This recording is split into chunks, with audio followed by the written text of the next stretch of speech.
ажиллагаа дээр байгууллага өөрийнхөө үндсэн бизнесийн үйл ажиллагааг явуулахад ямар шаардлагатай хүн хүч хэрэгтэй вэ гэдгийг тодорхойлох. Тэгээд тэр тодорхойлсон хүн хүчээ бүрдүүлж сонгож аваад байршуулад энэ үндсэн үйл ажиллагаа бол хүний нөөцийн төлөвлөлттэй байна. За тэгвэл хүний нөөцийн төлөвлөлтийн зорилго юу вэ? Хүний нөөцийн төлөвлөлтийн зорилго зүйл одоо байгаа хүний нөөцийн онгоцтой ашиглах.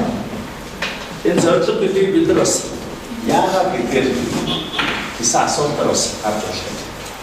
Тэр болж байна. Талбартай авч. Талбартай авч тийм. Одоо хүний нөөцийн онгоцтой ашиглах. За хүний нөөцийн ирээдүйн хэрэгцээг өөрчлөн тодорхойлох. Ирээдүйн хэрэгцээг өөрчлөн. Тэр хамгийн ихний одоо байгаа хүний нөөцийг оновчтой ашиглах гэдэг дээр бол та нар санаж байгаа гэдэг нь нөгөө хүний нөөцийн тодорхойлтыг хамгийн ихний шийдвэр үүсэж байгаа. Хүний авиас бэлэг ур чадварыг ашиглах гэдэг албад маш их үеэрсэн тийм маш их төвлөж ярьжсэн. За ер нь товчноор бол нөөцийн ашиглалт. Тэгэхээр одоо байгаа хүний нөөцийг оновчтой ашиглах гэдэг нь бол хамгийн гол үндсэн зорилго нь болж магадгүй. За цаашаа харъя. Хүний нөөцийн ирээдүйн хэрэгцээг өөрчлөлт тодорхойлох. Тэгэхээр нэгэнтээ бидний төлөвлөлт гэдгээ бодоод үзэхэд төлөвлөх гэж ер нь юу хэлэх вэ? Төлөвлөх гэдэг нь дандаа ирээдүйд хийх тийм ээ? Ирээдүйд хийх юм аа. Урьдчилж, багцлж, тодорхойлоод тэгээд юу хийх вэ гэдгийг хэрхэн яаж хийх вэ гэдгийг ямар дистараалаар хийх вэ гэдгийг гаргадаг тийм. Та нар ч гэсэн одоо ажлаа төлөвлөхдөө яадаг. Дандаа л тийм эх 7 хоногийнхаа ажлыг төлөвлөнө гэдэг юм бол ирээдүйд хийх ажлуудаа л гаргадаг шүү дээ. Тэгэхээр үнэхээр энэ бол хүний нөөцийн яг ирээдүйн хэрэгцээг өөрчилж тодорхойлж байгаа. Ирээдүйн хэрэгцээг. За дараачих нь болохоор шаардлагатай байгаа хүний нөөц болон шаардлагадах тэр үед нь хянах удирдах арга хэмжээ авах. Тэр ирээдүйн хэрэгцээг тодорхойлцсон, өөрчлөлт тодорхойлж ирээдүйн хэрэгцээ өөрчлөлт тодорхойлж. Дараа нь болохоор шаардлагатай байгаа хүний нөөц шаардлагадах тэр үед нь хянах удирдах арга хэмжээ авах.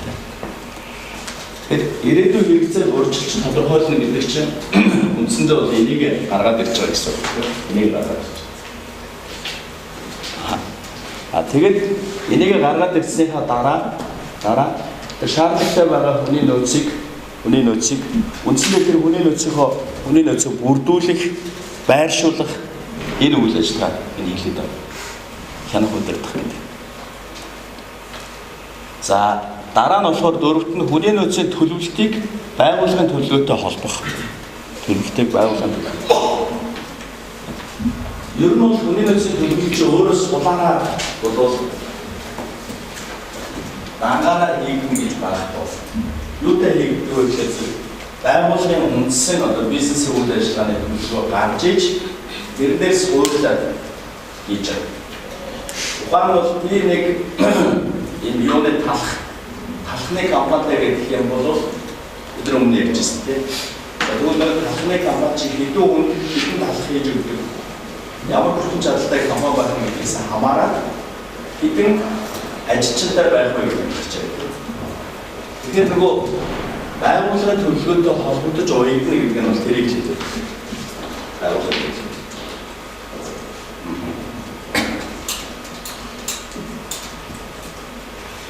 Байгууллагын төлөвлөгөөтэй холбогдож уягдана.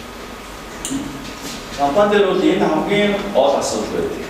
Яагаад гэвэл байгууллагын төлөвлөгөөтэй уягдаагүй хэтэрхий их хүн ажиллах. Тэгэх юм бол яах вэ? Бүртгэл зардал нь их бол явж байгаа. Тийм. Эсвэл байгууллагын төлөвлөгөө их байхад хүнийх нь тооцоо өгөх. Тийм. Тэгэх юм бол яах вэ? Бид нар яг нөгөө байгууллагын бизнесийн үйл ажиллагаа төлөвлөгөөнийхөө дагуу явж чадахгүй. Хүний дутагдлаа.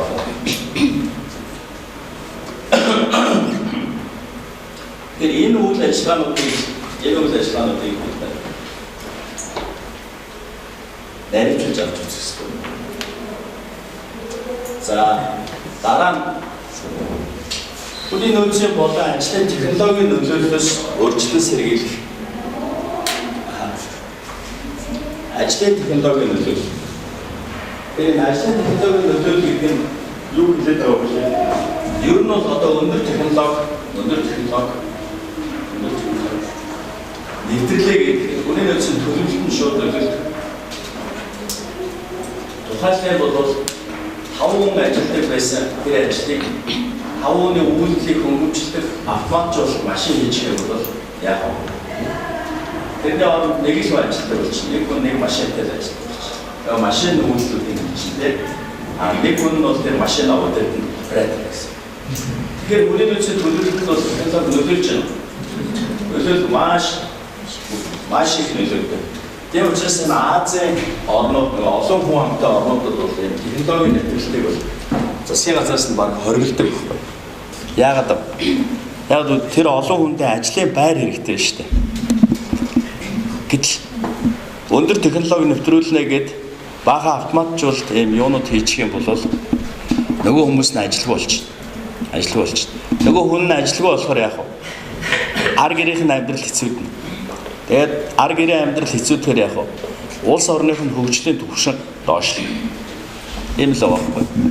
Тэгэхээр тэр хүн ам олонтой гүрнүүдийн хувьд бол дандаа энийг тохируулж явж байдаг. Юуг нь автоматжуулах уу, юуг нь аргаараа хийх үү гэдгийг тийм ээ? Аргаараа хийх үү. За тэгээд та нар ер нь бол олон хүн амтай зүүн Азийн орнуудаар ингэж яваад үзэх юм бол маш их тэр нөгөө хүмүүсийн ажлын байрыг одоо нөгөө юу яасан тий цөөрүүлэхгүй гэсэн тийм бодлого бол маш их явагдаж байна. Энэ ажиглаж байна. Тэгээд дулаан орнууд ч бол гудамжаараа дандаа нөгөө ажлын байрууд бий болгоцсон байж тээ. Хоол унд ус засдаг гутал мутал янзалдаг гэл.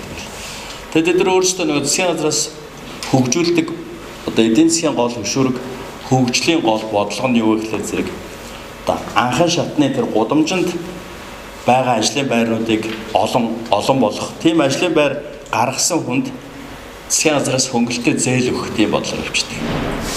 Тэргүүрээ юу гэхлээр зэрэг хөгжил тэр доороосоо ингэж эхэлдэг байхгүй.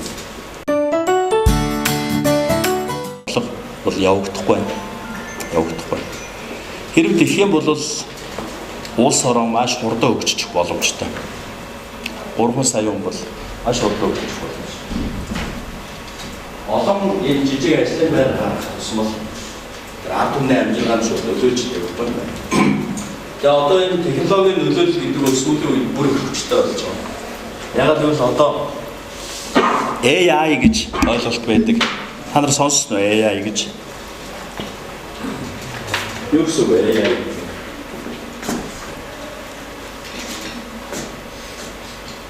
AI. Нөгөө яг зөв. Энэ нь болохоор ийм л оюун ухааны хэлж байгаа.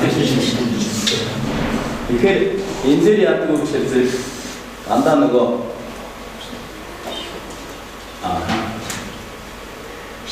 машин learning гэж ойлголт байна.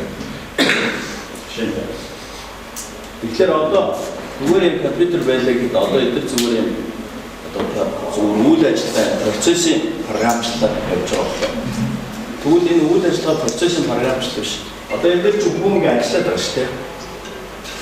Тэгвэл бүгд цаашаа яах ёстой болох вэ гэхээр зэрэг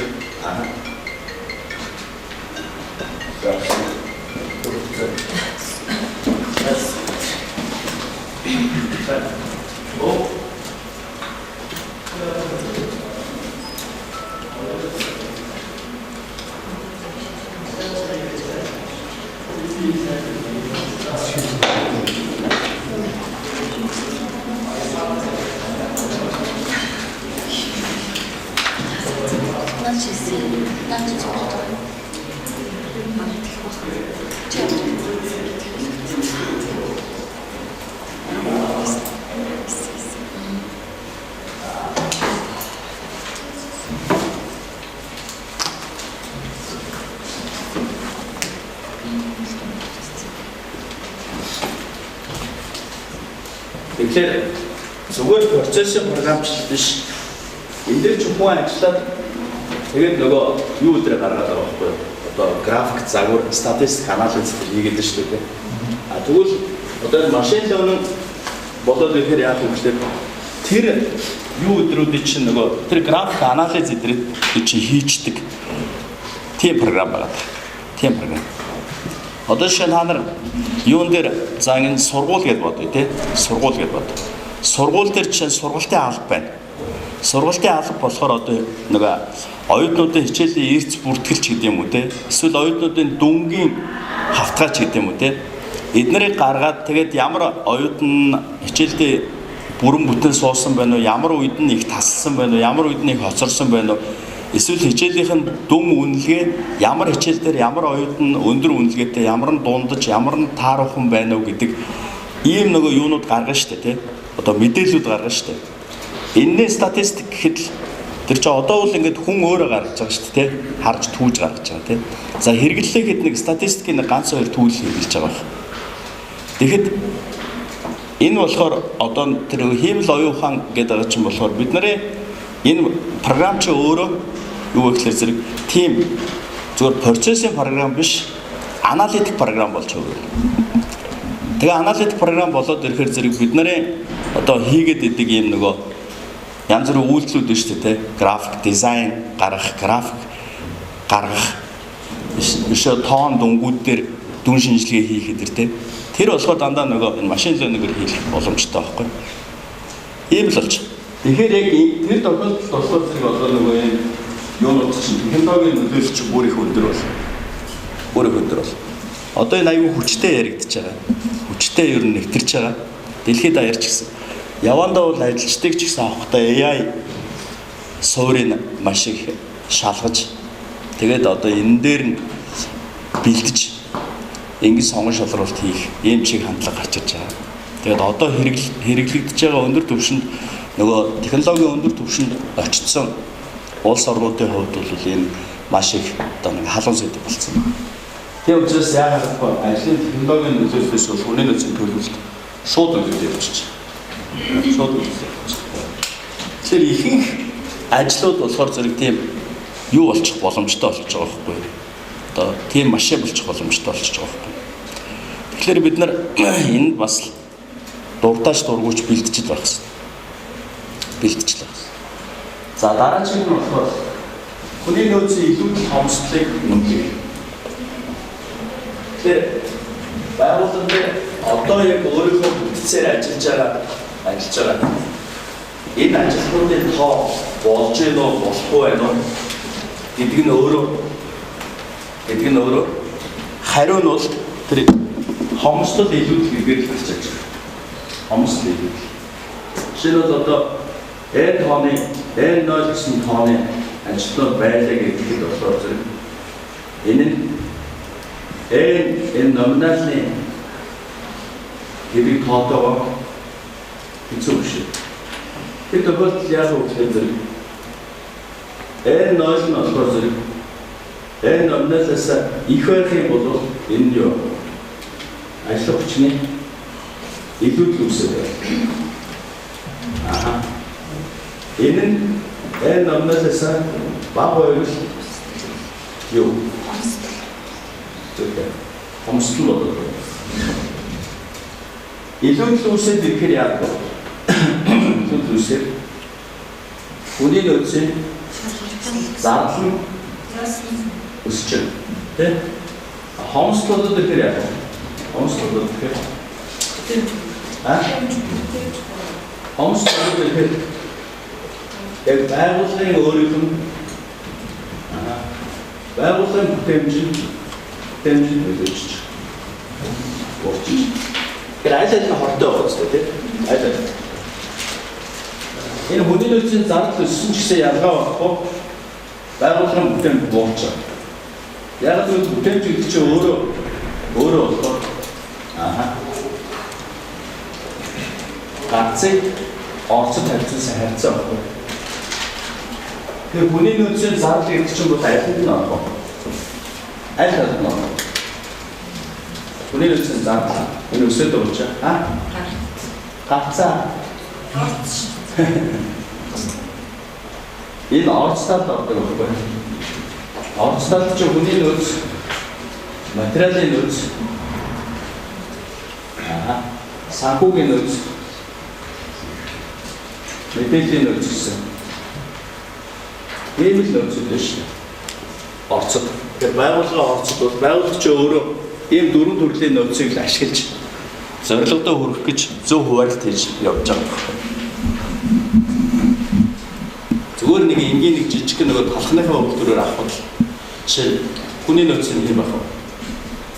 Тэр талх баригч нь те фишн чинь мөрөл зурагч нь ачигч нь байна ш.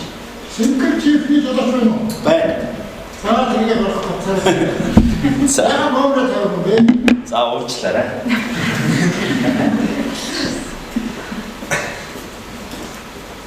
Тэ та одоо байсан байх таа.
За дараачих нь юу вэ?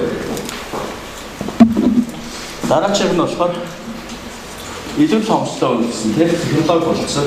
Бүрдүүлэлт сургалтын төвшин тогтоох. Бүрдүүлэлт. Тэгэхээр бүрдүүлэлт гэхээр бид нар юу гэж ойлгох вэ гэхээр зэрэг ингэж ойлгох. Хүнийг ажил авахд яадаг вэ? Хүнийг ажил авах. Эхлээд та юу хийх вэ? Юу вэ? Анкет бүлэг. Тэрнээс үү? За зармаар юм байна. Тэгэхээр Эхлээд нэг хүний нөөцийн хэрэгцээ гэдэг юм байна тийм. Тэр нь хаана байна? Хэрэгцээ. Тэр зөвхөн хэрэгцээ дээр байна.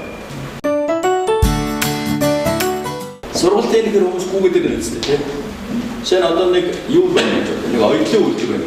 Тэгвэл оёдлчны сургалт. Хийнэ. За тэгээд гарын урд өвдөө юм оёд дуртай хүмүүс ирж сураарай. Үнгүү гэж заалж. Тэр хүмүүс ирдэг. Бүрээд дэш. Бага хүмүүс ирээд сургалтанд суугаад 7 хоног сургалтанд суугаад 7 хоног дадлага хийгээд дараагийн 7 хоног шалгалт шүүлэн мөлөө өгдөө тийм. Тэгээд тэрэн дундаас нь нөгөө сургалт хийгээд дадлага хийгээд шалгалт авч явцтай яа. Самаас авч. Тийм баг. Тэр сургалтын дээр ч хүн аюух танигддаг байхгүй. Таnig. Анар сайн хүн таньж авъя гэх юм бол нөгөө хүмүүст хичээл заагаа. Хичээл заагаад даалгавар өгөөл. Даалгавраа хэл зэрэг хийсэн байна тийм. Хичээл идэх оролцоо ямар шүү байна. Бүхий авч байгаа байрал нь ямар шүү байна тийм. Хаагур сууж яа вэ?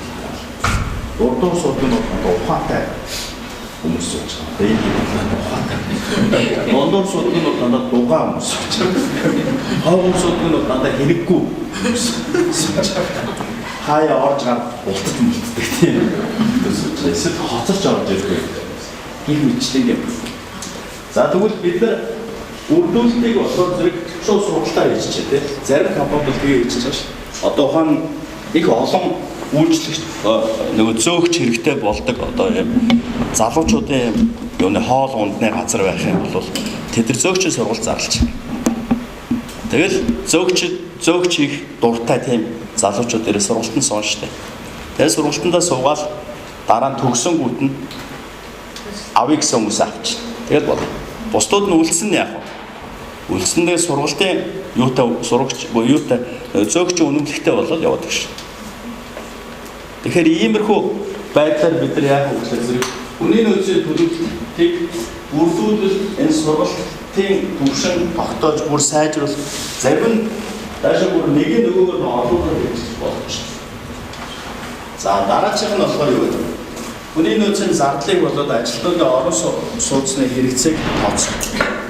За энэ хүний нөөцийн нөгөө төлөвлөлтөн дээр ганцхан орон сууцны хэрэгцээ бас биш байгаа юм. Энэ зүгээр л жишээ нэгээ хэлсэн болохоос биш. Хүний нөөцийн зардал талын бүх юмнуудыг л энд оруулах хэрэгтэй. Тэгэхээр хүний нөөцийн төлөвлөлтөөр та нар зөвхөн хүний толгойг төлөвлөх гэж бодох юм бол энэс бусад нөгөө зардлын хэсэг нь орхигдчих нь тийм. Тэгэхээр тэр бүх зардалтай холбоотой асуудлууд энэ дээр бас орж ирнэ гэсэн ийм санагдлаа. Ер нь бол тэгээд хүнд явж л байгууллага дээр хамгийн сайн тогтоох арга нь бол хүмүүсийн ахуй амжиргаа шийдэх асуудал байгаа байхгүй. Тийм үстэй. Манайхны одоо хамгийн гол хэрэгэлдэг аргамжааны арга бол орон сууцны хөтөлбөрт хамруулах шүү. Тийм үстэй. Агуу хөхт эмээ 3-ын орон сууцанд оруулаад тавьсан байхад тэр нөхөр бол тэгэл өдөр шөнөгүй зүтгэн шүү дээ. Тийм үстэй. Одоо сэтгэл нь амар тий. Дулаахан орон сууцанд байж байгаа нөгөө уран ба тий. Дуртай үедээ хамнаасаа ус гойжуулаад дуртай үедээ усанд ороод дуртай үедээ хоол ээжтэй байж байгаа. Одоо би сэтгэл амарлаа гэл.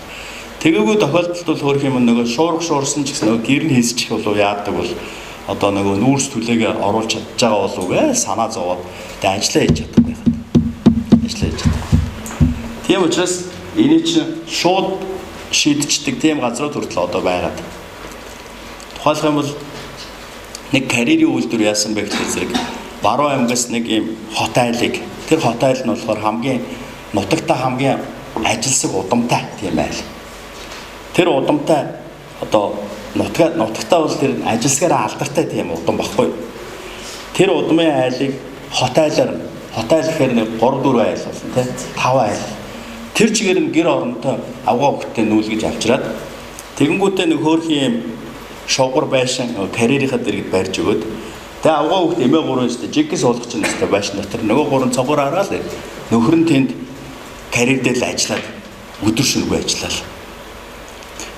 Тэгээ угаасаа нөгөө ажилсаг хүн юм болохоор ерөөсөө ядрах цуцхыг мэдэхгүй. Тэгээд сэтгэл нь амар.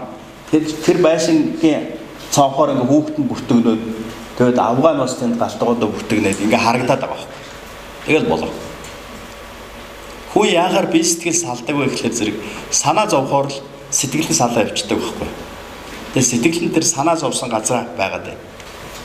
А тэгэхээр биений эндээ боловч ажлаа үйлдэж чадахгүй. Тэгж гар хөлөө тасалчих гээд ер нь осол аваарай чинь гол юм тэрнээс болдоо шүү дээ.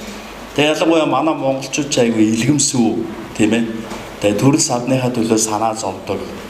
Тийм учраас нөгөө амьдралын хамгийн энгийн гачигдал зовлон маш ихтэй байдаг. Хөрхий тэр өчигдөр ухаалтаж унсан гэнэ одоо яаж байгаа бол гээл тэгэл бодоол. Тэгэл гар хөлөө авчих гэл ингээл сонио болоо тийм. Тэгэхээр яг тэр нөгөө санаа зовдөг хитгэн хүмүүсийг байр орон сууцтай болгоод ч юм уу те. Тэгээ нүдэн дээр нэг юм айтайхан болгоод өгчвөл нөгөө хүн чинь сэтгэл нь амарчин гэсэн үг. Тэгэхээр хүний нөөцийн төлөвлөлт тэгэхээр маш өргөн үрэнэ байгааз. Маш өргөн үрэнэ байгааз. Та нар нэг хэдэн тоо тавиал болчихно гэж боддог гэсэн. За дараа нь хүний нөөцийн зардлыг ингээд дараа нь удирдлагын хөгжлийн хөтөлбөрийг бүрдэх асуудлаар хаах. За энэ дэр одоо нөгөө ажилчдтай холбоотой баахан төлөвлөлт ярьлаа тийм. Дарганараа бодохгүй болохгүй.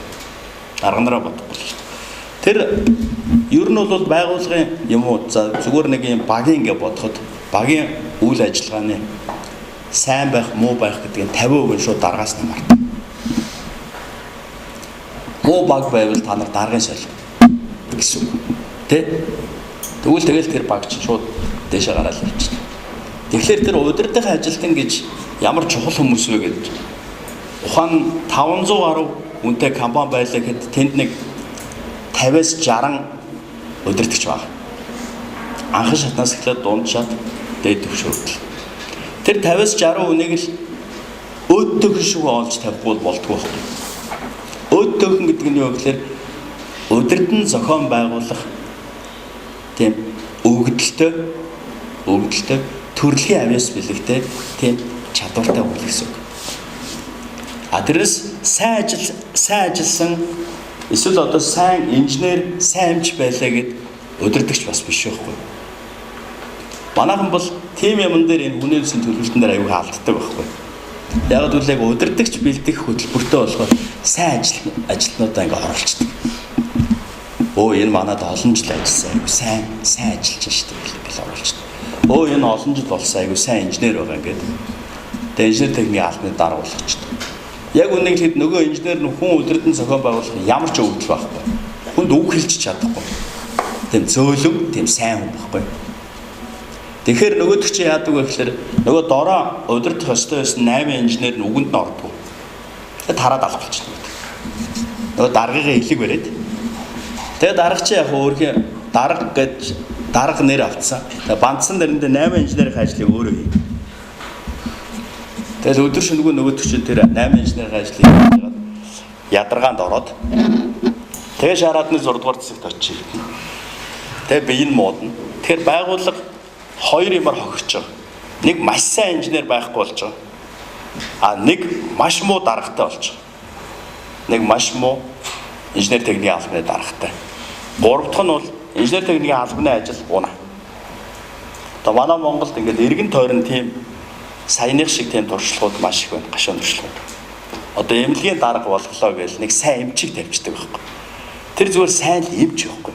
Сайн эмч байхгүй. Тэгтэл тэр ч өстой мундаг сайн эмч, алтан гартай эмч байгаа. Өстой дарга болгоно гэж тавьчихдаг байхгүй. Тэгэл тэр эмнэлгийн ажил унаа. Тэр чи удирдан зохион байгуулах гэдэг чинь энэ менежмент хийх гэдэг чинь хүн эмчлэх гэсэн үг биш үү? Тийм үстэй. Шал өөр юм байна. Тэгэхээр мэрэгчлээ сайн хүнийг авч дарга болгодог нь асар том алдаа байхгүй. Тэгэхээр ямар хүнийг даргаар тавих хэрэгтэй вэ? Ерөөсөө хүн удирдах чаддаг. Хүнийг зохион байгуулж чаддаг хэсэг бүлгийг те хүнийг үгэндээ оруулж чаддаг. Тийм л хүн байдаг байхгүй үгүйс. Тэр бол үгүйс төрөлхөө хөгжил. Тэрээс лидерийг одоо ингээд сургалт суугаад тийм лидер болгочдөг гэдэг гэсэн тийм байхгүй. Яг л төрлөх хөгжил. Хүн удирдах чаддаггүйгээрээ л гэдэг байхгүй. Хизээч сурахгүй. Сурна гэж юм байхгүй байхгүй. Юм сурна гэдэг чинь арай өөр юм байхгүй. Юм сурдаг гэдэг чинь. Тэр сурж болдгүй юм байдаг. Тэр хүн болгон дарга болохгүй л гэсэн үг байхгүй. Ойлгож байна. Тэгэхгүй бол манай одоо энэ яг та нарын энэ генерац Y generation гэдэг шүү дээ мэдэх үү? Мэдэн тий. Энэ Y generation 1980-аас 2000 онд төрсэн нөхдүүд. Тэ. Ер нь millennial гэж нэрлэдэг.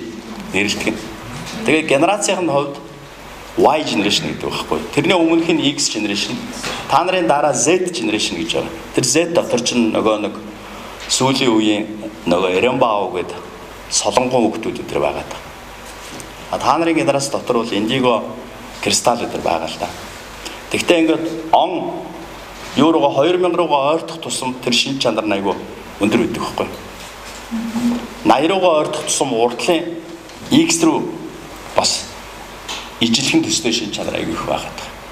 Тийм ба. Тэгээд тэр нөхдүүдийн одоо та бүхний онцлогч нь болохоор өөрийнхөө ажлын байран дээр шууд хамгийн дээдлэлт нь гарна гэсэн юм амбицтай байдаг. Гоё ингээд өөрийнхөө тэр дуртай ажлаа хийгээд аюу их нөгөө тэрэндээ шин юм сураад тэрэндээ өөрөө мэрэгшээд тэрнээсээ өөрөө сэтгэл ханамж аваад явах юм бол бас л одоо ийм юу диагнал маягийн карьер байхгүй. Диагнал маягийн карьер одоо вайж гэсэн хамгийн ихтэй байна. Босоо карьер нь бол энэ баггүй. Энд байгаа. Ингээд явна гэсэн үг. Өндөр карьер нь бол одоо энд байгаа. Ингээд явна гэсэн. Энд болохоор юу болоод те яг мэрэгчлэн болоод энд болохоор илүү одоо нөгөө зөвлөх гэдэг юм те. Ийм болоод энэ бүр таагаад эксперт болоод явдаг те. Том эксперт болоод. Энэ болохоор өндөр карьер. Тэгээд ажлын болохоор зэрэг job-ing rotation хийгээд job-ing enlargement хийдэг. Ажлыг өргөжүүлэх, job-ing enrichment хийдэг. Ажлын баяжуулалт хийгээд ингээд явах юм бол өндөр карьер нэрж байгаа. Тэгвэл одоо бид нар яг хөвчлээ зэрэг яг энэ босоо хөндлөн хоёрын дундуур энэ диагнал карьерийг боддог. Диагнал. Тэгвэл энэ диагнал карьерийн юунуудад энэ орчин үеийн залуучуудад хэрэглэх юм бол илүү боломжтой. Яг гэвэл нэг хилцэд 7 хүн биш үү те? 7 хүн байна. Тэр хилцээний дараа угаасаа байжгаад өөрийнхөө орны үнэ бэлдэн шүү дээ. Тэр 7-оос л бэлдэх байхгүй. Долуулаа хилцээний дараа болохгүй байхгүй. Гэхдээ долуулаа хилцээний дараа болохтой юм юутай? Бодолтой байгаа шүү дээ те. Гэхдээ долуулаа болохгүй хэн нь болох вэ? Нэг л бол. Тэгэхээр тэр босоо карьер нь нэг л амьдрал. Нэг л явна гэсэн үг. Нөгөөдгөл нь болохоор хөндлөн карьерээр явах хэрэгтэй гэсэн. Ийм санаа гэлээд. Тэгээд удирдлагын хөгжлийн хөтөлбөр чинь ерөөсөө удирдах ажлуудаа бэлдэнэ гэсэн үг. Бэлдэхдээ ингээд үе үеэр нь бэлдэнэ. Анхан шатных нь, дунд түвшнийх нь, дээд түвшнийх нь үе үеэр нь бэлдэнэ. Энд чинь өөрөө энэ төлөвлөгөөнд ороод байгаа юм байхгүй. Ороод. Хамгийн гол төлөвлөгөө энэ. Энийг л хийчихвэл болчихно. өөр доотлын нэг ажилчдын төлөвлөлт бүрдүүлэлт сонгогчлуулалтын асуудал бол их проблем биш. Тэгэхээр компаниуд энэ дээр л унаад байгаа байхгүй. Яг гэвэл нөгөө бизнес гэж хөөж явж байгаа компани аягүй урд томорчдөг. Аягүй урд томорчдөг. Аягүй урд томронгууд байгууллага нь маш хурдан олон хүн ажилтдаг болчихдог. Олон хүн ажилтдаг болохоор олон юу хэрэг болох вэ? Олон удирдагч хэрэгтэй болно. Тийм байхгүй. Олон удирдагч. Тэр ч одоо нөгөө юугаар л явна шүү дээ. Граммаар л явна шүү дээ.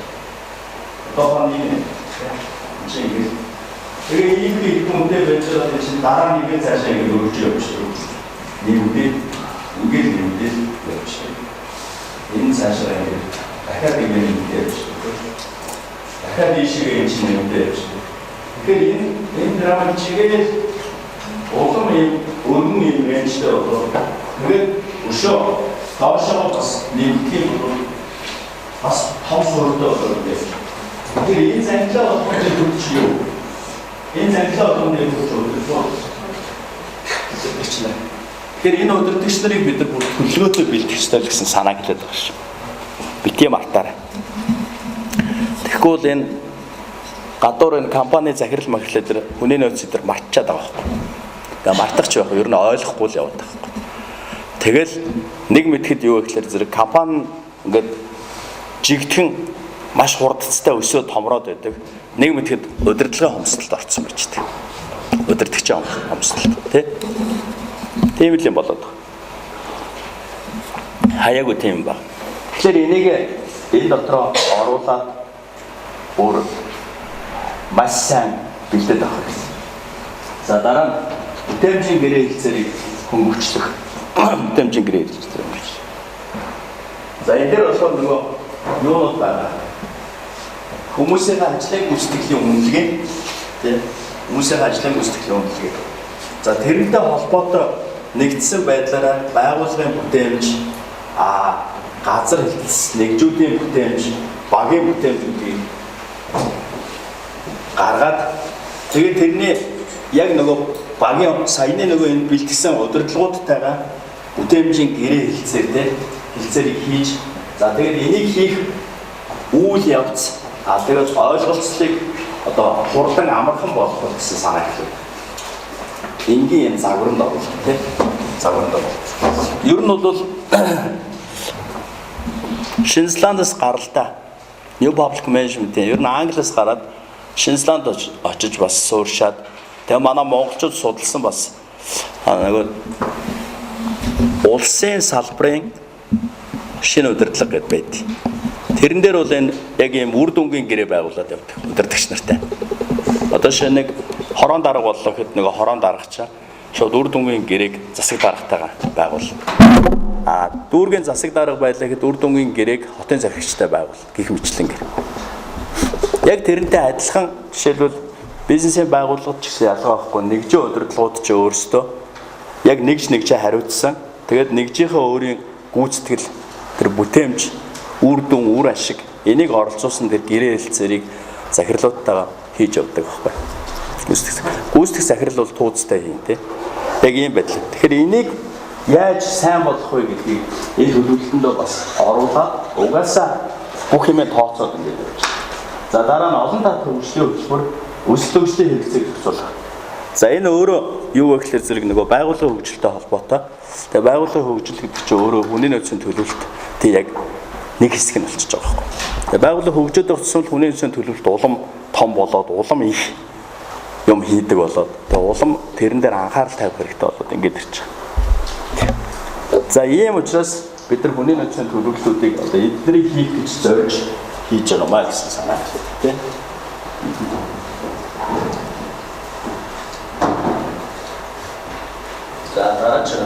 За төлөвлөлийн ач холбогдол шаардлага. За хүний нөөцийн үр дүнтэй төлөвлөлийн дараах авах халуулыг бий болгоно. За хамгийн ихнийх нь болохоор ажлаа явуулах, тавьсан зорилготой хүргэхэд бол байгууллага бүр ажилласаа хангалттай мэдлэг ур чадвар төршлийг шаарддаг.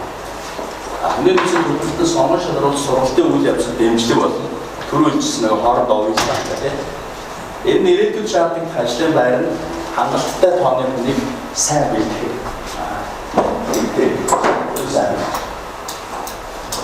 За аашаа болохоор хүний нөөцийн төлөвлөлт нь одоогийн байгаа бүх хүчний тоо хэмжээ ариас чадварын төлөвлөлтийг тогтоох.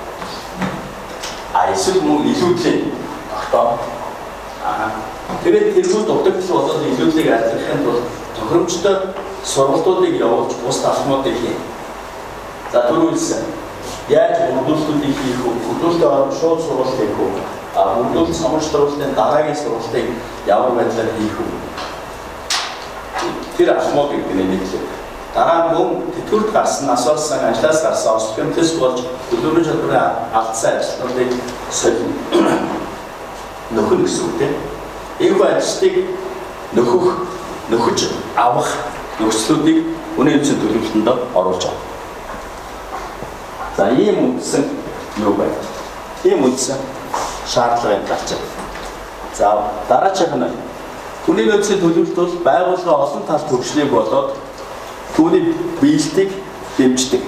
За хүний нөөцийн төлөвлөлтгүйгээр хүний нөөц тэлэлт болоод олон талт хөгжлийн төлөвлөлт зөв цагт нь боломжгүй. Ер нь гол суурь болчихж байгаа хүний нөөцийн төлөвлөлт.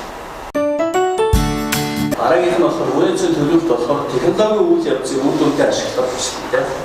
шинэ технологи нэмэхэд одоогийн ажилчдыг дахин дадлажуулж зүв байна. Эсвэл ажилчдыг бүрдүүл. Тэгэхээр энэ дээр болохоор арай өөр үзэс бичсэн байна тийм. Түрүү болохоор би шинэ технологид хүний цомгтол болдог гэж хэлсэн тийм. Хүний тооцоо. Тэгвэл одоо энэ дээр ямар өнцгөөс нь бичсэн бэ гэхээр шинэ технологи болгон дээр сургалт хийгдэнэ. Шинэ технологи нэвтрэн гэдэг чинь өөрөө сургалтын хэрэгцээ гараад ирж байгаа гэсэн. Тэ? Тэгэхээр гүйцэтгэлийн үнэлгээнээс сургалтын хэрэгцээ гарна. Бас энэ шинэ технологиос сургалтын хэрэгцээ гарч иж, тийм үү? За дараа нь хүний нөөцийн төлөвлөлтийн тусламжтайгаар ашигтай хүн хүчийг урьдчилан таамаглаж цаг тухайд нь арга хэмжээ авч болно. За энэ төлөвлөлтөн дээр бол прогноз хийдэг, таамаглах, урьдчилан таамаглах буюу энэ forecasting хийдэг ийм юунууд бол аргууд төлөвлөлтийг бол нэлээд хэрэгэлдэг байна. За дараачих нь хүний нөөцийн төлөвлөлт бол төсвийн үйл явцыг хялбарчлах, хүний нөөцийн зардлыг урьдчилан тооцоолоход хэрэгтэй байдаг. Хүний нөөцийн зардлыг үр дүнтэй зарцуулж өгнө буй юу гэдэгт нь бас хяналт тавих ийм үг хэрэгтэй. Төсөв дээр яаж суусан, ямар шиг төсөвтэй байгаа. Тэгээд төсвийн зарцуулалтанд тавих хяналт. Тэгэхээр ер нь бол энэ дээр бас нэг юм юу байдгийг яг цэвэр яг сонгодог онцлог бол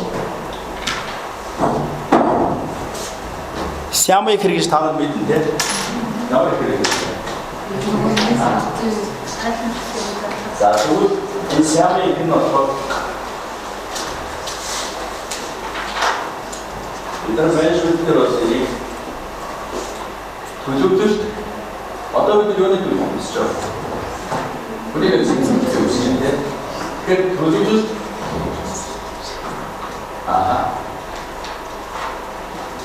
төлөвлөлт хянаж тавь. Төлөвлөлт хянаж тавь юу? Сями. Ойлгож байна. Яа гэсэн үг вэ?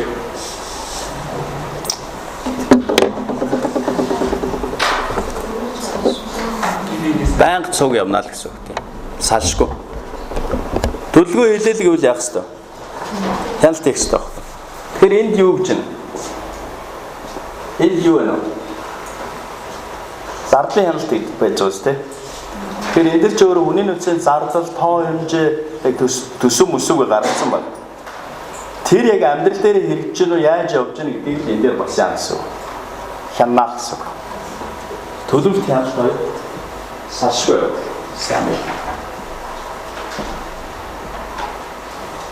Зүгээр төлөвлөлт болчлоо гэвэл том эндүрл болох юм тийм.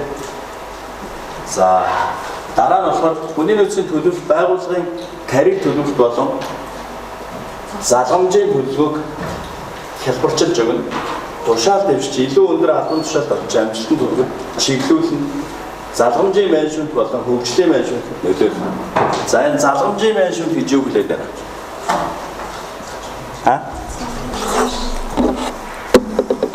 Тэр болохоор түрүүний нэг удирдах ажилтан бэлтгэх хөтөлбөртэй ч холбоотой.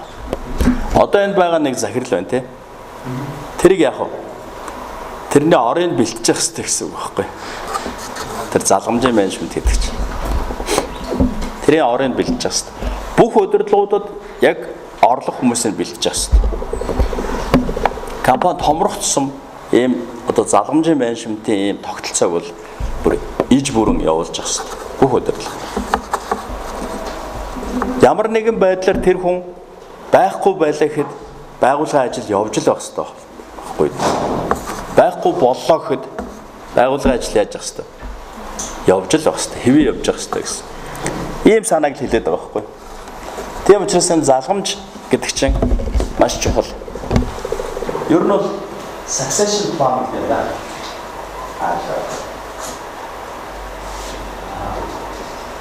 Succession plan. Энэ төлөвлөгөөч өөрөө юу вэ гэхээр энэ залгамжийн төлөвлөгөө. Байгууллагын амжилттай үйл ажиллагаа явуулах үндсэн үндэс нь л энэ байна. Тийм учраас яг махалж орчуулах юм бол харах юм бол юу гэсэн бэ? Амжилтын төлөвлөгөөлөгч байгаа шүү дээ.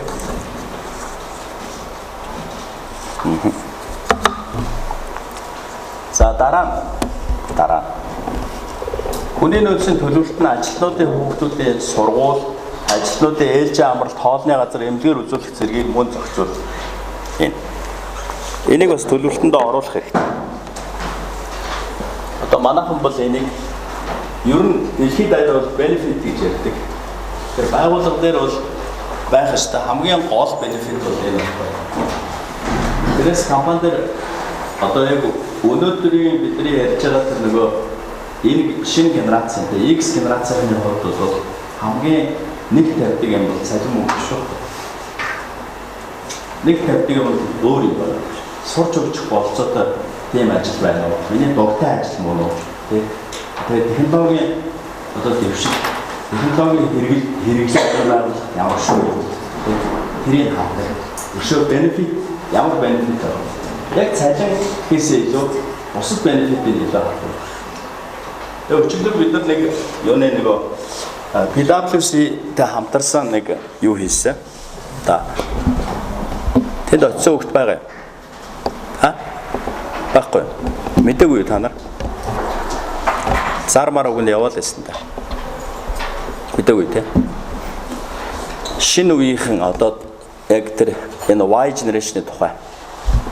Яг энэ Millennium Force гэдэг энэ залуучуудын тухай онцлог нь. Тэгээд дээр нь энэ залуучуудад зориулсан хүний нөөцийн бодлого ямар байх вэ гэсэн. Тэгэхээр тэрэн дээр бол манай Монголын нэг даатгалын компани тэрийг одоо ивент хийж санхүүжүүлж хийсэн. Учир нь юу вэ гэхээр зэрэг энэ үеийн залуучуудын байгууллагаас хүсдэг юм нь болохоор зэрэг иймэрхүү юмнууд айгүй хүсдэг байхгүй. Иймэрхүү юмнууд. Хүүхдүүдийн сургууль цэцэрлэг, өшөө дээр нь бусад одоо юунууд. Тэгээд өөрийн эрүүл мэндийн юг одоо эрсдлийг хангаж өгч гин үгүй юу те. Ажлын орчин тавтай байна уу? Ямар байна уу? Бидний харилцааг зөв зохицуулж гин үү? Байгууллага өөрөө халуун дулаан уур амьсгалтай байна уу? Бие биенийгээ хүндэтгэлтэй харилцаа энэ байгууллага дээр төлөвшсөн байна уу? Удирдлага нь ажилтнуудаа хүндэлж ажлын гүйцэтгэлийн үнэлгээг зөв шударга үнэлт өгөндөө юм уу те? Энэ бүх юмнуудыг илүү хардаг болсон гэсэн судалгаа гарч байгаа байхгүй.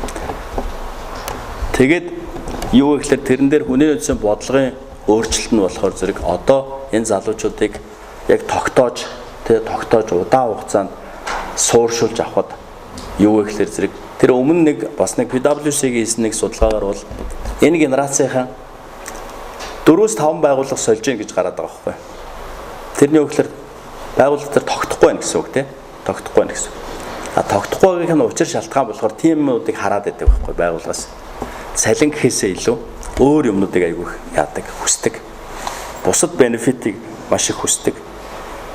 Тэгэхээр зэрэг одоо бид нар яах вэ гэхээр зэрэг заавалчгүй ийм бусад бенефитийн хүний нөөцийн төлөвлөлтөн дээрсээ оруулж өгье л гэсэн санааг хэлэх гээд байгаа байхгүй. За тэр даатгалын компани бол шууд юу яаж илээ. Олон улсын бас судалгаанууд ярьж илээ. Ер нь бол дэлхийн ийм хөгжилтэй орнуудын ажилтнуудаа яг гаргаж өгдөг бенефитийн хувьд бол одоо манай Монголд Вагнер Аз нэлээд сайн хэрэгжүүлсэн юм билээ. Тэр Вагнер Азын захирал Гарет гэдэг нэг залуу байдаг тий. Тэр залуу өөрөө ирж ярьж илээ. Ямар юм хэрэгжүүлсэн гэсэн. Манай нийгмийн даатгалаас бол эрүүл мэндийн даатгалаас бол жилдээ сая 900 мянган төгрөгөл яадаг, олддог. Яг ингээд фул даатгуулаад ингээд явж байгаа. Харин тэд нар болохоор зэрэг юутай Монгол даатгалтай хамтраад нэг олон улсын даатгалт хүмүүсээ даатгуулсан. Тэгээд тэнд болохоор зэрэг 30 саяыг олох боломжтой. Гэхдээ 30 саяар одоо нөгөө эмчлүүлж бариад энэ юмнуудаа хийх боломжтой гэсэн. Тийм даатгал бүр гэр бүлээр нь хамруулсан гэдэг ч байгаа байхгүй бүх ажилчтай. Одоо тэднийх нэг 400 ажилтнтай юм билээ. 500 өрөхгүй. Тэгэхээр тэр ажилчтай болохоор зэрэг бүгдээр ингээд тийм даатгалд хамруулсан гэдэг. Эрүүл мэндийн. Тэгэхээр одоо түрүүний нөгөө миний хэлжсэн зарим нь болохоор нөгөө тэнд нэг орон сууц авч өгчөөд явгаа хөвгт эмээ 3-ыг суулгацсан тий. Тэгвэл одоо бүр тэднийг яач ч юм. Эрүүл мэндийн даатгалд хамгаалаад өгч байгаа байхгүй. Тэгэхгүй бол тэр нөгөө Гарити өөрийнх нь нөгөө яриан донд юу гарсан бэ гэхээр зэрэг манайг дөнгөж ирээд Монголд ирээд ажил аваад тэгээд тэднийх 1000 орчим хүнтэй эсгэсэн. Тэр үед бол юу вэ гэхээр маш их нөгөө хүмүүсийнх нь хөдөлгөөн ихтэй байсан. Тэгээд маш их асуудалтай. Өдөрт 5-10-аараа чөлөө мөлөөд тэрний бие муу инглээ тэглээ чөлөө өгөөч гэл ингэдэг те. Тэгэл тэрнээсээ болоод гэдэг юм уу маш их олон залуучууд ингээ гардаг. Өдөрт хэд хэдээрээ гардаг. Тэгэл оронд хүн авах хэрэгтэй болдог. Тэгээд эргэж хөдөлгөөн маш өндөртэй байсан гэж ярьсан. Тэгэд яаж шийдэх вэ гэж бодоод тэгээ ер нь бол тэр олон одоо нэг өвчтэй ер нь дандаа л эмнэлэг өвчний л асуудал байсан юм л. Тэрийг ерөөс нэг мөсөн шийдээгээ даатгалын байгууллагатай ярьж хагаад яг манай Монголын эрүүл мэндийн даатгалаар нэг шийдвэрлэх гэж үзсэн юм байлээ. Тэгсэн сая 900 мянган төгрөг олддог. Тэгэнгүүт нь боломжийн даатгалын газруудыг судалж үзэж хагаад 30 сая хүртэл олохоор болоод тэгээд бүх ажилчдаа гэрийнхэнтэй хамруулсан гэсэн. Ийм л одоо юу байгаа. Энэ юу гэхээр бид нар энэ хүний нөөцийн төлөвлөлтөн дээр ийм зүйлүүдийг бас оруулах ёстой л гэсэн санаа хэлж байгаа юм л да. Аа. За тэгээд үндэсний хэмжээний хүний нөөцийн төлөвлөлт, боловсролын шинжил, газар зүйн шилжих хөдөлгөөн, хөдөлмөр эрхлэлтийг нэмэгдүүлэх зэргийг хөнгөвчлөнө. Үнэхээр байгууллагууд ингээд хүний нөөцийн энэ төлөвлөлтүүдэд сайн хийдэг болчих юм бол тэр бизнесийн байгууллагуудын хүний нөөцийн төлөвлөлтийг салбараар нь ингээд яамдууд аваад нэгтгэхэд ингэх юм бол үндэсний хэмжээний том юм хүний нөөцийн зөв төлөвлөлтүүд гарах боломжтой гэсэн санааг хэлээд байна. Одоо дэлхийд дээр байгаа хоёр том хамгийн их олон хүн амтай орнууд хятад энтхий хоёр. Тэднийх бол бүр яг ийм хүний нөөцийн төлөвлөлтийн яам байгаа шүү дээ. Яамтай. Тэгэл бод. Тэгэхээр энэ дээр чинь бол яаж ажиллаж гинөө гэдэг нь харагдчихна. За хүний нөөцийн төлөвлөлтийн ач холбогдол бол сүүлийн хүний нөөцийн төлөвлөлт дараах шалтгаанууд руу чиглээ явчихна. Ажил эрхлэлтийн байдал, технологийн өөрчлөлт, газар зүйн өөрчлөлт, бүтцийн өөрчлөлт, ур чадварын дутагдал, хууль эрх зүйн хяналт, дарамттай бүлгүүд, систем, үзэл баримтлал, санаачлаг, манлайлал, ажилд авах зардал, шилжилт хөдөлгөөн нэмэгдэх. За энэтэй холбоотой юунууд бол маш их асуудлууд маш их гардаг. Хөгжлөн ч гэсэн энэ шалтгаанууд руугаа чиглээд ингээд хөгжөөд явж байгаа гэсэн ийм санааг хэлж байна. Энд одоо байгууллагын стратеги гэдэг. Тийм үү? Ямар соёлтой байгууллага, тэндээсээ хүний нөөцийн хэрэгцээ, тоо, чадварын төвшинг тогтоосон байдал. Нөгөө талаасаа болохоор санхүүгийн орчин, байгууллагын өнөөгийн нөхцөл байдал, тэгээ боломжит санхүүгийн нөөц. Тэр байгууллага нь өөрөө одоо байгууллагын төрөвчин, хэтвчин хэр зэрэг зузаан юм бэ гэсэн. Тэгээ ингээд нөгөө яг байгууллагын стратегиас санхүүгийн нөөц боломжтойгоо ингэж дэнсэлж байгаа. Яг хүний нөөцийн хэрэгцээ байдаг гарч. Тэгээ ерөнхий хүний нөөцийн төлөвлөгөө тэрэнд орох одоо гол бодлогын чиглэлүүд нэнд очиж ажилд авах, сонгох те хүний нөөцийг хөгжүүлэх, салин улс гүйцэтгэлийн удирдлага бүрдүүлэлт зохицуулалт гэсэн. За энэ бол хүний нөөцийн төлөвлөгөөтэй холбоотой гол факторууд нэнд харагдчих тийм. За хэрвээ бид нар стратегийн удирдлагыг дэлгэрэнгүй харъя гэх юм бол эхлээд компани стратегийг ингэж гарч ирдэг. Ухаан одоо энэ бизнесийн тодорхойлолт зорилго гараад тэгээд энэ орчны шинжилгээнүүд хийгдээд тэгээд стратегийн сонголтууд хийгдээд эндээс нөөцийн хуваарлууд гэдэг. Одоо яг энэ нөөцийн хуваарлт, бүтцийн өөрчлөлт бодлогын төлөвлөлт сэвэр хүний нөөцийн төлөвлөлт энд нь яригдж байгаа байхгүй. Тэгээд доошоо дандаа нэг бүтцэн бэлчин энэ эрх үүргийн хуваарлтууд, функционал хэрэгжүүлэлт, байгууллагын сэтгэл зүйн хэрэгжүүлэлтэн дээр бол яг хүний нөөцийн төлөвлөгөө өөрөө бодиттой хэрэгжих хэсэг нь болоод явчих.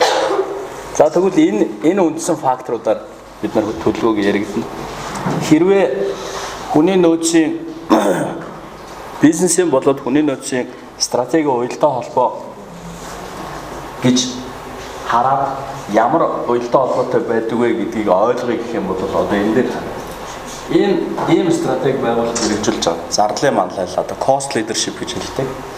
За тэгэхээр яг зардлын манлайлалын стратеги хэрэгжүүлж байгаа бол үр ашиг, тогтворжол, зардлын хяналт бол хамгийн гол анхаарах зэгүүд нь байх ёстой, төвлөрөх зэгүүд. Яг энэ стратегийн үед бол хүний нөөцийн ямар стратеги тохирдог вэ гэхээр урт хугацааны хүний нөөцийн төлөвлөлт маш чухал шаардлагатай болж ирнэ. Урт хугацааны хүний нөөцийн төлөвлөлт тийм.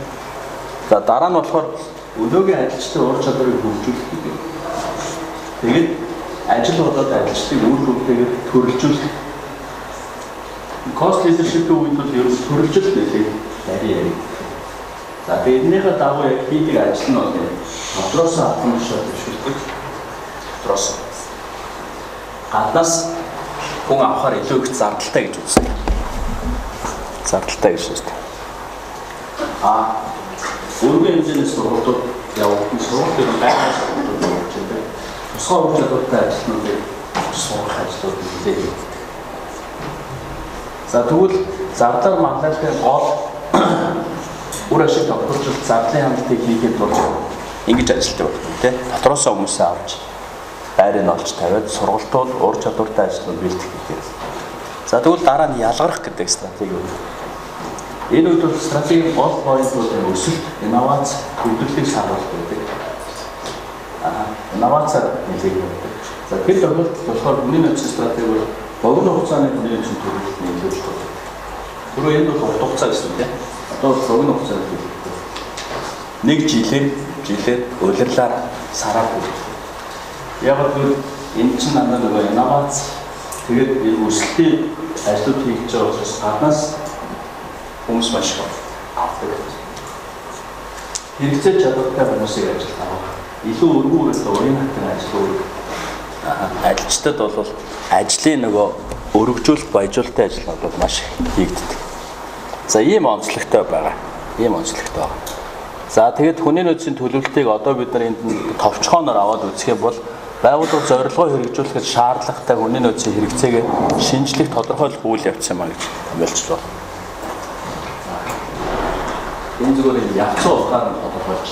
Өргөө утгаар нь бид түрүү ярьсан тийм. Өргөө утгаар энэ дотор маш их юм орсон. Тэр ч бодлого ажилчдад үзүүлэх бенефитүүд хүртэл бүгдээр орсон. Тийм. Тэгээд сургалтууд байгаа, удирдлагын хөгжлийн залгамжийн төлөвлөгөө бүгдээр орсон. За энэ бол яг хүн хүчний тоо ба чанарын удирдлага талдаа бол юм товчхон томьёол байна. Яг хүн хүчнийхээ тоо чанарыг авч үзвэл. За хүний нөөцийн төлөвлөлтийн үүрэг хариуцлага бол дээд түвшний хүний нөөцийг гүйцэтгэх захирлууд байгууллагын зорилго стратеги төлөв гаргахад хэрэгэлдэг хүний нөөцийн төслийг боловсруулах мэдээллийг бус менежерүүдээс авч нэгтгэж боловсруулдаг. Бус менежерүүд. За жижиг бизнес хүний нөөцийн төлөвлөлтөөр гаднаас мэргэшин ажилчдыг татаж авах, эзэдийн үе тэнгийнхэнтэй тогтоосон хэлхээ холбоо, удирдлагын амжилт. За энэ бол нэг жижиг бизнесийн онцлог байгаа. Яг үүндээ жижиг бизнесүүд дээр бол голдуу дандаа захирлын танил манилтай хэлхээ холбоо ийм зүйлүүдээр бол илүү их бүрдүүлэлт хийгддэг. Аль биесний сонгогчлолт баг хийдгүү. Захирал зүгээр за авчиг гэл дуудаж ирээл аваад за ажилдаа ор гэдэг ингээ явуулцдаг тийм. Тэгэхээр ийм зүйлүүд бол энэ жижигтэр маш их харагддаг. Тэгэхээр эн чинь өөрөө юу гэхээр байгууллагын нэг амьдралын мөчлөгөл явж байгаа юм л та. Яг хүүхэд топ болж байгаатай л адил. За тэгвэл хүний нөөцийн төлөвлөлт үүрэг хариуцлагын хуваарлтууд дээр одоо хүний нөөцийн нэгж юу гэх юм, менежерүүд юу гэх юм гэдэг дээр хэрвээ харах юм бол хүний нөөцийн нэгжүүд бол байгууллагад энэ стратеги төлөвлөлтөд үйл явцад оролцсон. Хүний нөөцийн стратегийг тодорхойлно. Хүний нөөцийн төлөвлөлтөд өвчин системийг бий болгоно. Менежерүүдээс хэрэгцээтэй ажилтны тоог нэгтгэж авч дүн шинжилгээ хийнэ. Дээд удирдлагын баталсан хүний нөөцийн төлөвлөгөөг хэрэгжүүл. Харин менежерүүд юу гэх вэ? Менежерүүд чинь нэгж удирдлага хийж. Хэсэг тасгийн бол эргэлт нөлөөлөлт хойсон. Тэгээд хүний нөөцийн төлөвлөлтийн талаар мэрэгчлэнүүдтэй хэлцэл юм. За хүний нөөцийн төлөвлөгөөг өөрийн хэсгийн төлөвлөгөөтэйг уялдуулна. За хэрэгцээ өөрчлөлтийг тодорхойлох юм хүний нөөцийн төлөвлөгөө хянам. За мөн хүний нөөцийн төлөвлөгөөтэй холбогдсон ажилчдын амжилтууд дүнээр төлөвлөгөө. За ийм ажлуудыг бол хийгдэнэ. Тэгэхээр ямар ч хүний нөөцийн үндсэн чиг үүрэгтэй дандаа яг мэргэжлийн HR нь юу гэх вэ? Менежерүүд юу гэх вэ гэдэг нь заавалчгүй ялгагдчих явж байдаг. За ерөнхийдөө хүний нөөцийн төлөвлөлтийн үйл явцыг бол түрүү бид нар хэлсэн байгууллагын стратеги гэж яриадсан тийм. Стратеги тодорхойлоо. Энд нь болохоор зэрэг шинжилгээнүүд хийгдэнэ. Энэ ерөнхий орчны шинжилгээ. Энэ болохоор дотоод орчны шинжилгээ.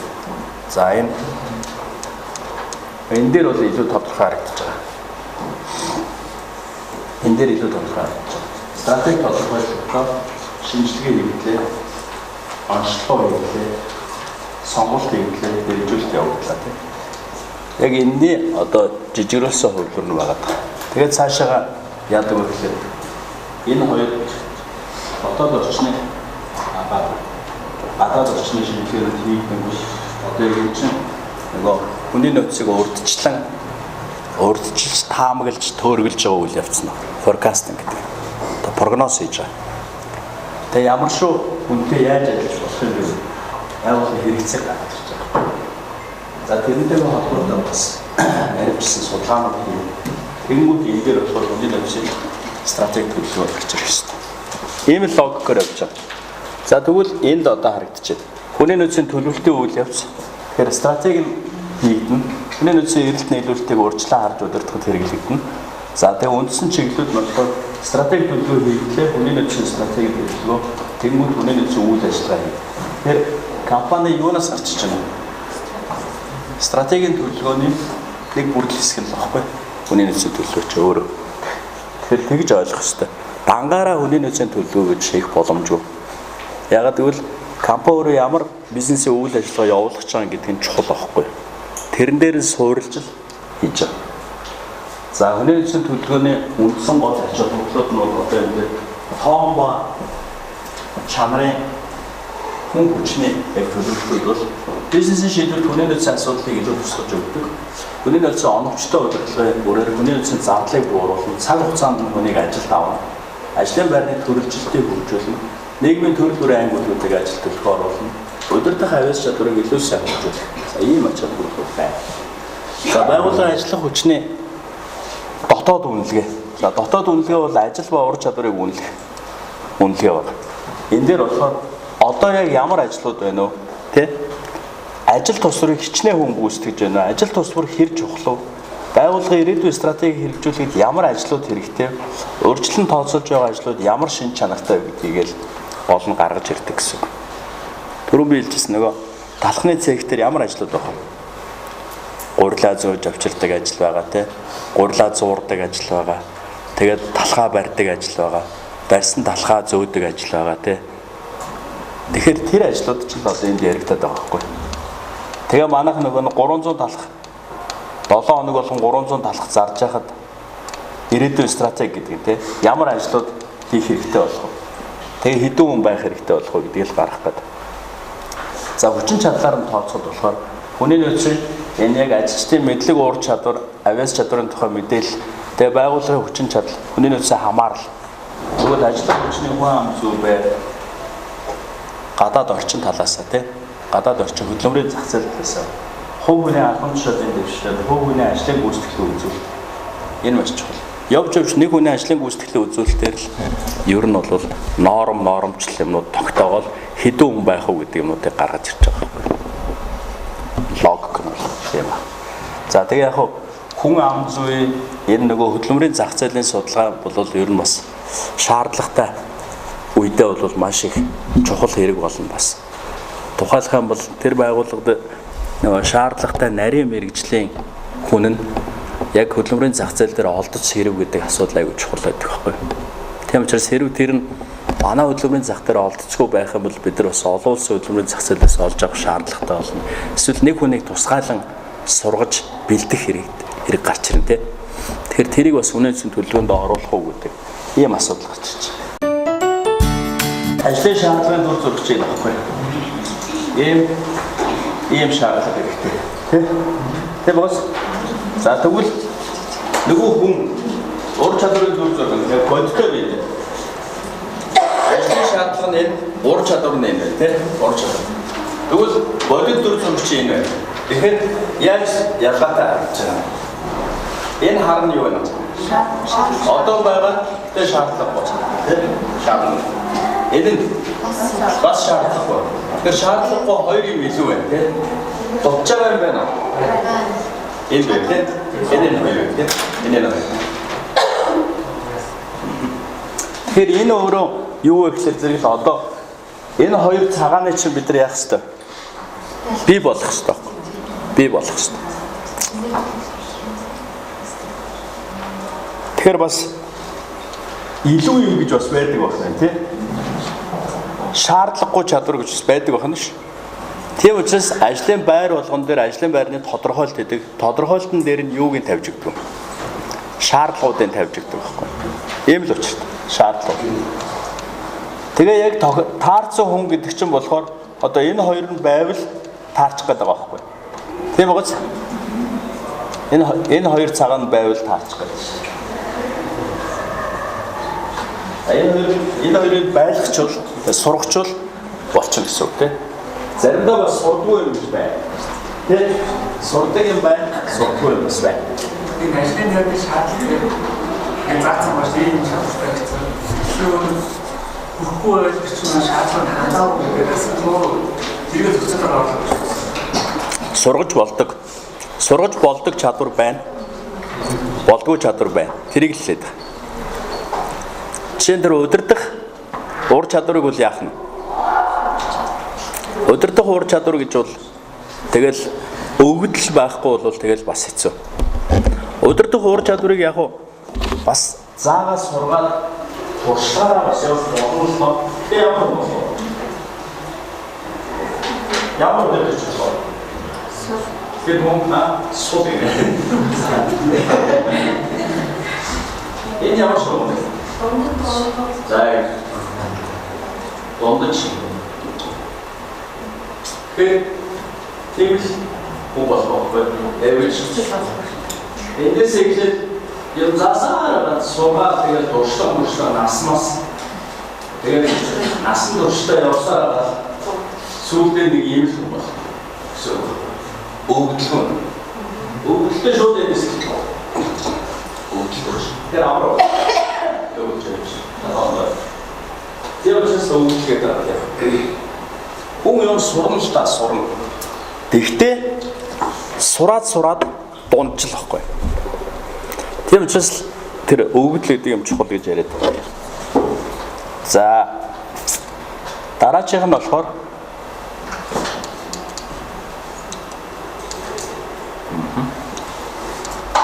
за энэ болохоор яг төлөвлөлтөө нөгөө илүүдэл дутагдал тэнцвэрийг харуулдаг юм баланс юу юм бэ?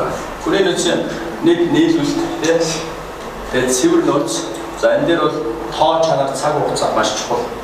Тэдний сарын тэтгэхийг хичнээн хүн байх ёстой. Ийм шаардлагыг хангасан гэдэг ийм буруу юм ярьж байгаа байхгүй тоо чанар цаг хугацаа. За харьцуулалтын дээр болохоор эерэг баланс нөгөөх нь ямар баланс вэ? Сөрөг баланс нийлүүлэлтэн дээр. Тэгэхээр энэ нийлүүлэлттэй харьцуулалт юу хэлээд байна вэ?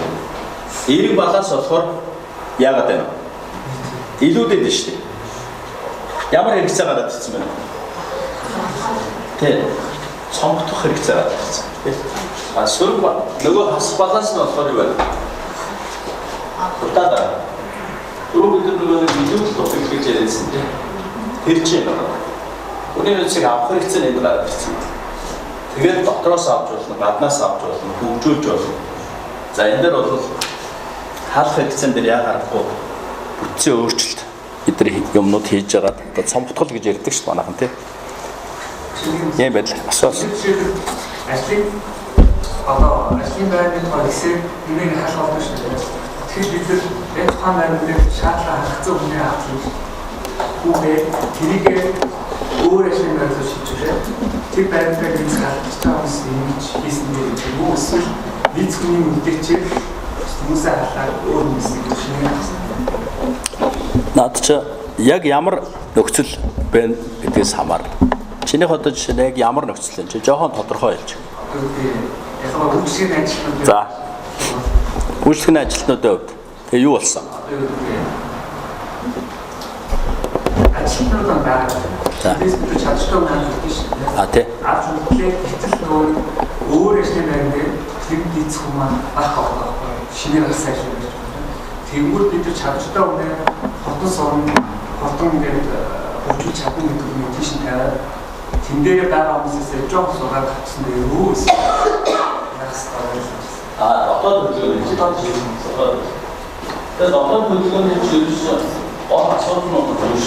Энэ хүмүүс тэгээд энэ дөрвөөс нэг аргатай байна. Тэгээд энэ дэвштэй хөөе авах юм шиг яриад шилээ. энэ болоогүй бол ямар шалтгаанаар гадуурсан гэдэг асуудал чухал байна. Хэрэг хүүхний нөгөө шин чанар тухайлбал зөв биш хүмүүжлээ. Сан хактар энэ юмнаас болсон юм чухал. Зүгээр мэрэгчлээ ууж чадах юм уу нэг юм тохиогүй гэх юм бол тийм байгаль шаардлагатай харьцуулж үзэх юм. Хүн нь бол зүгээр тэгээ бус мэрэгчлээ ууж чадвартай холбоотой байдаг. тэрийг өсөлтөд тавиад хэмжүүлэх юм юм. Тэр ерөөсөө гол тэнд чинь үндэслэл аргумент нь бол юу гэхэлээ зэрэг хувь хүнтэй холбоотой юм байвал халал гэсэн үг байхгүй. Тэрнээс зүгээр мэрэгжил нь биш байсан энэ чадварыг эзэмшээгүй байсан ч гэдэг юм уу тэр эдэр дээр бол болчихно. Яг цэвэр хувь хүнтэй холбоотой асуудал ноцтой байхгүй. Тэр хүн энэ хилцэд хүнтэй хэрэлдээд идэх хүн тэр хилцэд очисон ч гэсэн яах вэ? Бас л хүнтэй таарахгүй л байхгүй. Хил ам тариал тэгэл байж байна. Тэгэхээр ялгаа байхгүй. Тэрийг урдхан шиг явуулах хэрэгтэй гэсэн. Ийм санаалаад. За дараачих нь болохоор эрэлт нийлүүлэлтийг урьдчилж тооцдог юм аргууд үүдэг. За анхаарал та нар харах юм ийм байгаа шүү. Энэ одоо statistical regression analysis гэдэг simulation model гэдэг data factor гэдэг staff ratio гэдэг тэрийг одоо энэ модельд бичсэн байна.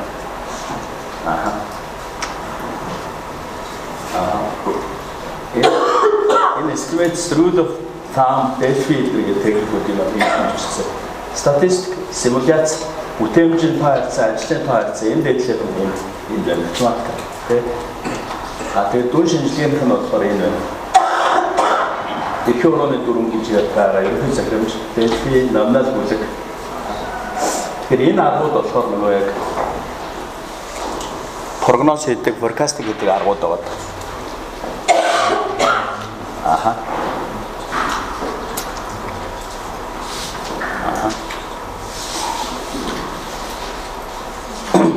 За менежерийн санал асуудлуудыг асууж үнэлэх энэ маш энгийн бүх яг хамааралтай удирдах ажилтнуудаас нь саналуудыг аваад тэгээ нэгтгэл яаждаг. Гэтэ нэг удаа биш нэлээд удаагийн хилцүүлгээ шийддэг.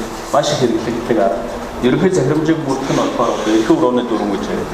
Энийг болохоор тэрийг нөгөө юу мэдээлэл боловсруулж гаргах ийм аргачлал гаргацдаг.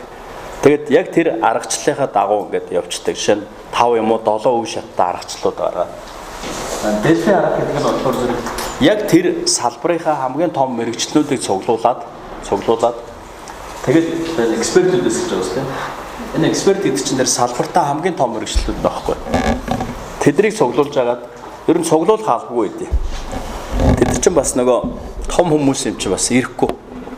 Тийм учраас тэд нар л ингээд захиа бичээд тэгээ уцаар яриад тэгээ манай байгууллага ингэж байгаа маа гэд хүсээд тэгээ өөрлөө юугаар одоо мэйлэр юм уу шуудангаар тэр нөгөө материалуудаа хүргээд та энэ дээр санал өгөөч гэд одоо яг нэг диплом хамгаалах дипломын ажлаа та нар ингээд нөгөө нэг шүүмжлэгчээр шүүмжлүүлдэг штэ тий тэрнтэй яг адилхан Delphi тийм арга баг.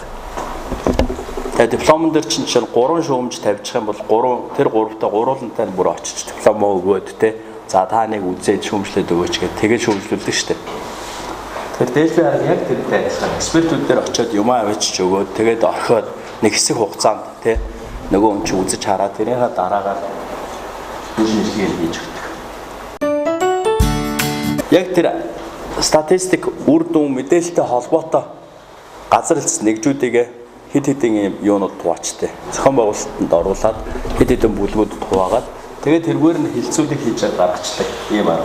Ер нь дандаа л нэг санал асуулга, хилцүүлэг, ярилцаж багаар ажиллаж байгаа ийм аргууд байгаа ч тийм. Математик арга нь бол регресс бол та нар бүгдээрээ мэдж байгаа тийм. Шууд одоо програм байж байгаа. Simulation модельуд бас байж байгаа. Математик юм. Одоо нөгөө simulation гэдэг чинь ер нь адилтгсан гэсэн үг шүү дээ. Адилтгсан гэсэн. Тэгэхээр яг тийм адилтгсан загвар байдаг. Тэр загварыг гаргаад тэгээд тэрэн дээр нь шууд хийчих болдог. Бүтээмжийн харьцаа гэхээр нэг ажилчны бүтээсэн бүтээгдэхүүн тийм тэрний харьцаа. За дараачих нь болохоор хүний нөөцийн эрэлтийг урьдчилан тооцоолох тий. Байгууллагын хэмжээнд нийт хэрэгцээг нь үнэлнэ. Хэсэг нэг зүрээр нь хэрэгцээ дуур чадварыг ажилчдын тоо хэв шинжээнд тодорхойлно. За энэ дээр болохоор албан тушаал дотоодоос гадаадаас авах талаар шийдвэр гаргах энэ дөрмийн тогтно. Түрүү ярьжсэн тий. Үнийн нөөцийн өөрийн гэсэн бодлого стратегиас хамаарат зарим тохиолдолд дандаа дотроосоо бүрдүүлэлтийг явуулдаг. Зарим тохиолдолд дандаа гаднаас авдаг тийм. Тэрийг хэлээд байна. За гадаад нийлүүлэлтийг урьдчилан тооцох. Шилжилт хөдөлгөөн, эдийн засгийн хэвтийн төлөв. Шилжилт хөдөлгөөн гэдэг нь яг хүмүүс ажлаас гардаг шүү дээ тийм. Та нарын үеийнхэн дээр судалгаа хийгээд 5-6 байгууллага дамжиж гинэ гэж хэлсэн судалгаа гараад. Тэрийг хэлээд байна. Ажилд орсон гарсан хүмүүс, сургууль коллеж төгсөгч нар, ажлын хүчний бүрэлдэхүүн, технологийн хувьсэл, технологи өөрчлөлтөөр бас хөдөлгөөн ордог гэж ярьсан тийм түрүү. За ажилчдын өрсөлдөө, засгийн газрын хууль дүрм, журмын шахалт. За энэ бол бас тийм хийлбэг тохиолддог. Зарим улс оронд бол байдаг. За дотоод нийлүүлэлт. Дотоод нийлүүлэлт бол угаасаа албан тушаал дэвших, өөр ажил шилжих, за өшөө бас энэ бусад хөдөлгөөнүүд байгаад байна. Залуучууд цэрэгт явах, эсвэл сургуульд явах, тий, урт хугацааны чөлөө авах гэдэг. Тэгээд декрет хүртэл орно шүү дээ яг үндэ бол. Декретний чинь оронд болохоор юунда нэгж дотроо бол нэг юм уу 2 сар зохицуулж болдог. Тэгээд 3-аас дээш сарын хугацаанд болоод ирэнгүүт яа харахгүй оронд нь төр хүн авч ажиллахгүй бол асуудал гардаг. Тэгэхээр тийм зохицуултууд байж. За тэгвэл тухайн нэгжийн хүний нөөцийн дотоод нийлүүлэлтийн тооцоо. Одоогийн орон тоо бүрдүүлэлтийн түвшин энэ жил гарахаар төлөвлөсөнийг хасна, тий? Хасна.